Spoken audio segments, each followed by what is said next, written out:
Welcome to एग्जामपीडिया।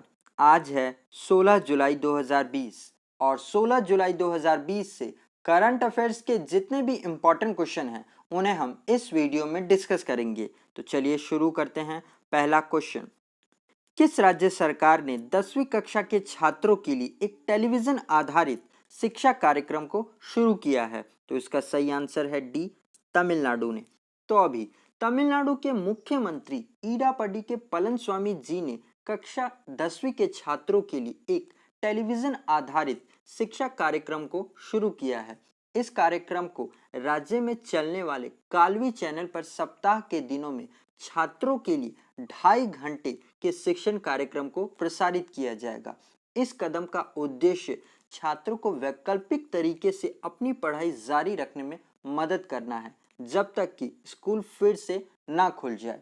अब यहाँ पर तमिलनाडु की बात हुई है तो तमिलनाडु से कुछ और करंट अफेयर्स के पॉइंट्स हम जान लेते हैं। जैसे कि तमिलनाडु में अभी ग्रामीण कायाकल्प योजना को शुरू किया गया है और तमिलनाडु सरकार ने अपने कर्मचारियों की रिटायरमेंट एज को 58 ईयर से बढ़ाकर 59 ईयर्स कर दिया है। और तमिलनाडु से ही आती हैं गीता गोपीनाथ। इनको अभी तमिलनाडु क्रिकेट एसोसिएशन की पहली महिला अध्यक्ष के रूप में चुना गया है और पूरे देश में किसी भी राज्य की क्रिकेट बोर्ड की ये पहली महिला अध्यक्ष बन गई हैं, इसीलिए इनका नाम बहुत इंपॉर्टेंट हो जाता है।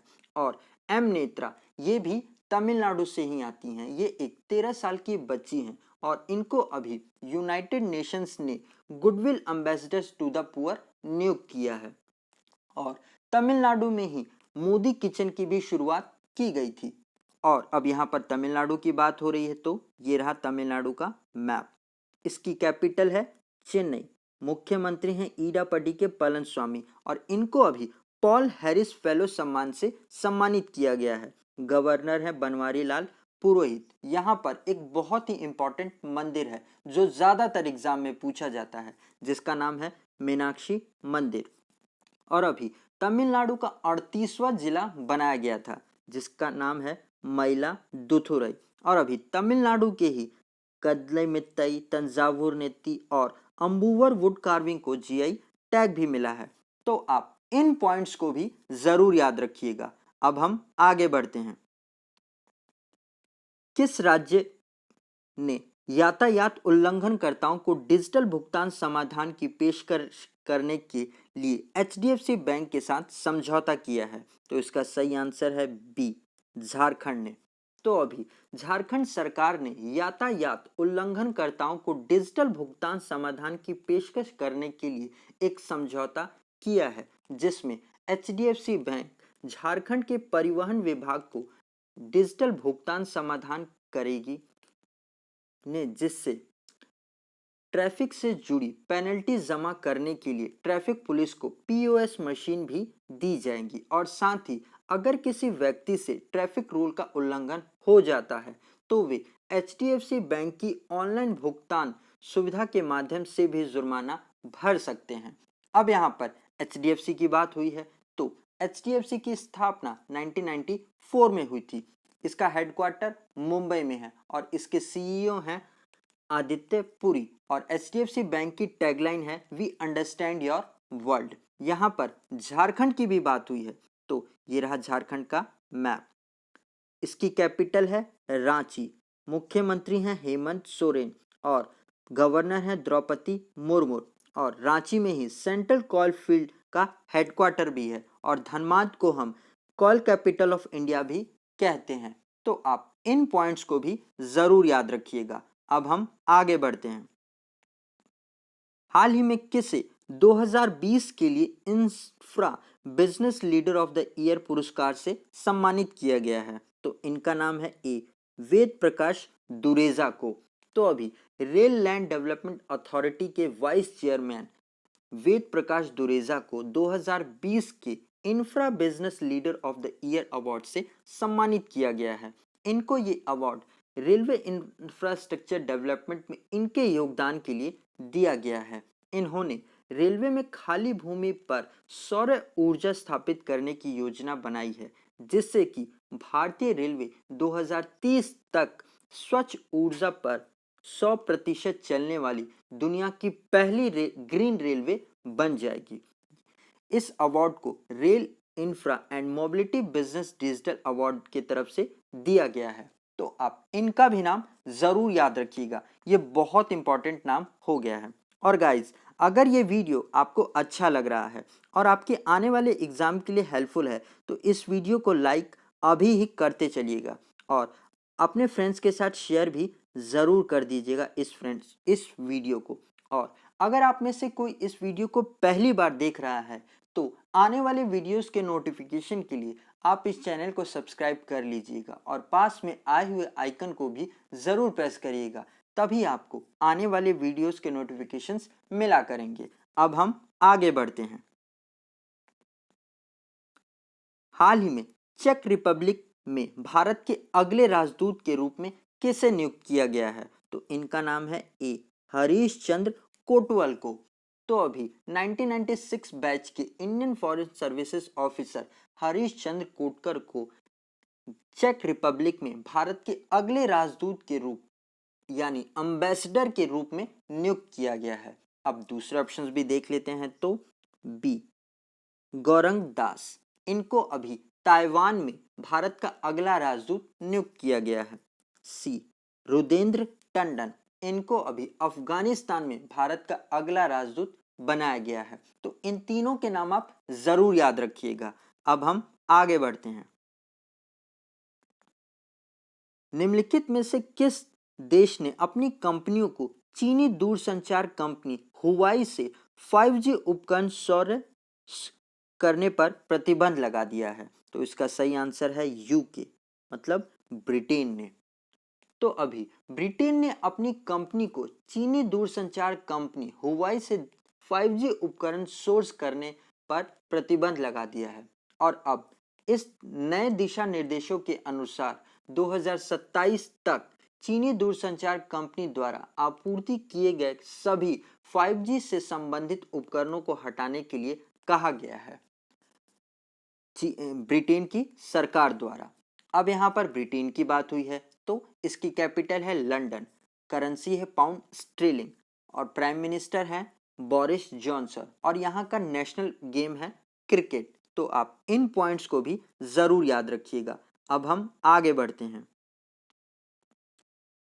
किस देश के राष्ट्रपति ने हांगकांग के खिलाफ दमनकारी कानून लागू करने वाले चीनी अधिकारियों पर प्रतिबंध लगाने के लिए एक विधेयक पर हस्ताक्षर किए हैं? तो इसका सही आंसर है ए अमेरिका के।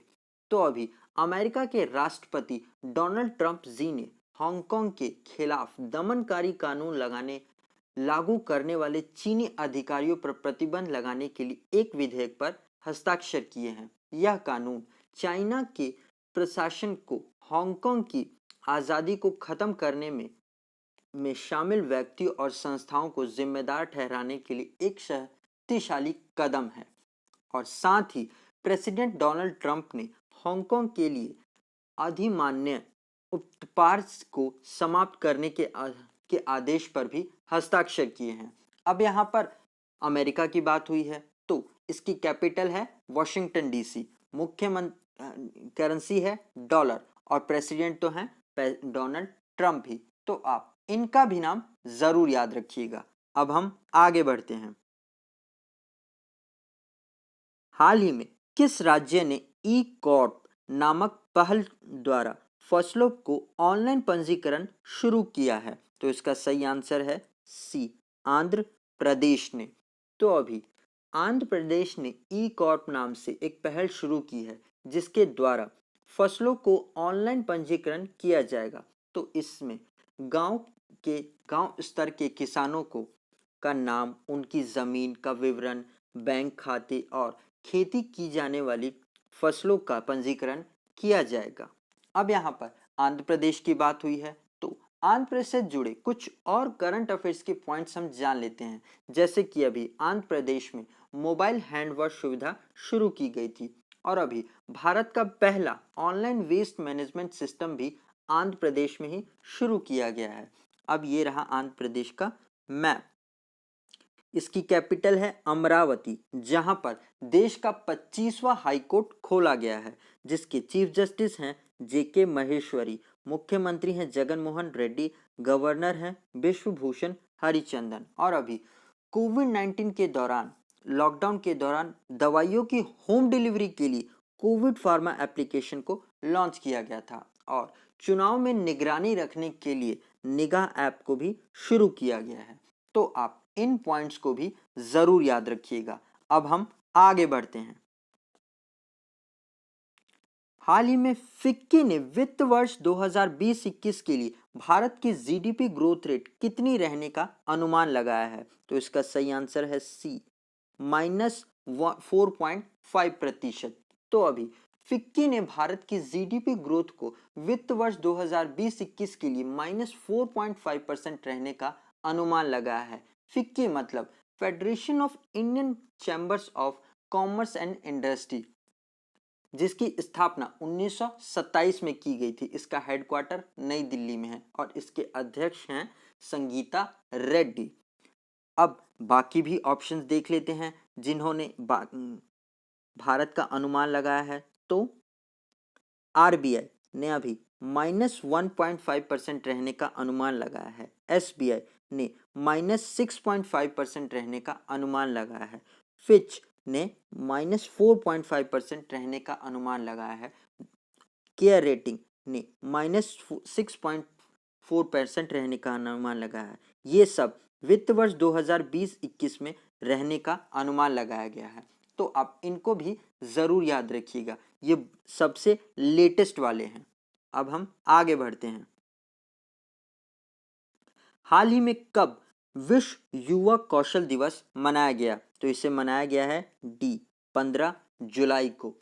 तो हम 15 जुलाई को विश्व युवा कौशल दिवस यानी वर्ल्ड यूथ स्किल डे मनाते हैं। यह दिन युवाओं के रोजगार और उद्यमिता के से जुड़ने के महत्व के बारे में जागरूक करने के लिए मनाया जाता है। साथ ही 15 जुलाई को ही स्किल इंडिया मिशन को लॉन्च किया गया था, जिसकी 5वीं वर्षगांठ है इस साल। और इस साल विश्व युवा कौशल दिवस की थीम है skill for a resilient youth. अब ये इंपॉर्टेंट डेज का क्वेश्चन है, तो इस महीने के जितने भी इंपॉर्टेंट डेज के क्वेश्चंस अभी तक आए हैं उनको हम एक बार रिवाइज कर लेते हैं। तो 1 जुलाई को हमने नेशनल डॉक्टर्स डे मनाया, जिसकी थीम थी लेसन्स द मॉर्टेलिटी ऑफ कोविड-19। 1 जुलाई को ही हमने नेशनल पोस्टल डे मनाया। 1 जुलाई को ही हमने नेशनल चार्टर्ड अकाउंट्स डे भी मनाया। 2 जुलाई को हमने वर्ल्ड स्पोर्ट्स जर्नलिस्ट डे मनाया। 3 जुलाई को हमने international day of cooperativeness day मनाया, जिसकी थीम थी कॉप्स फॉर क्लाइमेट चेंज। 7 जुलाई को हमने वर्ल्ड जूनोलॉजिस्ट डे मनाया। 12 जुलाई को हमने मलाला डे मनाया, 15 जुलाई को हमने वर्ल्ड यूथ स्किल डे मनाया, जिसकी थीम थी skills for a resilient youth. तो आप इनको भी जरूर याद रखिएगा। अब हम आगे बढ़ते हैं। हाल ही में किस राज्य में भारत का एकमात्र स्वर्ण बाघ देखा गया? तो इसे देखा गया है ए, असम में। तो अभी असम की काजीरंगा नेशनल पार्क में भारत का एकमात्र नेशनल स्वर्ण यानी गोल्डन बाघ देखा गया। इस टाइगर की फोटो ली है मयूष हेंड्रे ने, जो कि एक फोटोग्राफर हैं, और इस फोटो को शेयर किया गया है Indian Foreign Services officer Praveen Kaswan द्वारा। तो आप इनके भी नाम जरूर याद रखिएगा, क्योंकि ये नाम भी एग्जाम में पूछे जाते हैं। अब यहाँ पर गोल्डन की बात हो रही है, तो दुनिया का पहला गोल्ड प्लेटेड होटल वियतनाम में खोला गया है, तो आप इसे भी जरूर याद रखिएगा। अब हम आगे बढ़ते हैं। तो गाइज, ये वीडियो आपको कैसा लगा कमेंट सेक्शन में ज़रूर बताइएगा। और अभी तक आपने अगर इस वीडियो को लाइक करना भूल गए हैं तो आप लाइक ज़रूर कर दीजिएगा और अपने फ्रेंड्स के साथ भी शेयर ज़रूर करिएगा। और अगर आप इस वीडियो का पीडीएफ लेना चाहते हैं तो आप हमारे टेलीग्राम चैनल से जुड़कर ले सकते हैं। आज के लिए इतना ही। Thanks for listening.